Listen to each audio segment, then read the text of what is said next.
ભાભરમાં ભર બપોરે જૈન સાધ્વીની છેડતીનો પ્રયાસ થયો। રક્ષાબંધનની બપોરે બે શખ્સોએ સાધ્વીની છેડતીનો પ્રયાસ કર્યો। સાધ્વીએ બૂમાબૂમ કરતા અજાણ્યા શખ્સો ત્યાંથી ભાગી છૂટ્યા હતા। સાધ્વીની છેડતીના પ્રયાસની ઘટનાથી જૈન સમાજમાં આક્રોશ છે। તાત્કાલિક આરોપીની ધરપકડ કરવા માટે સમાજ માંગ કરી રહ્યું છે। બાબરને કલંક લગાવતી આ ઘટના છે તેવું જૈન અગ્રણીનું કહેવું છે। અલગ અલગ ટીમ બનાવીને પોલીસે આરોપીઓની શોધખોળ શરૂ કરી છે।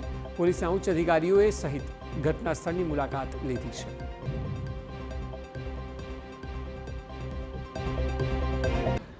આજે બાબર ધર્મનગરી કહેવાય અને આ ધર્મનગરીની અંદર આવું બને એ બિલકુલ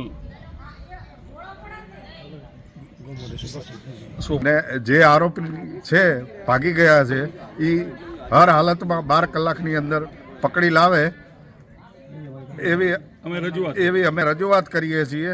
અને આ ભાભર પોલીસ અને ભાભર ગામ માટે પણ સારું છે, નહીં તો ભાભર ગામ માટે પણ આ એક કલંક છે।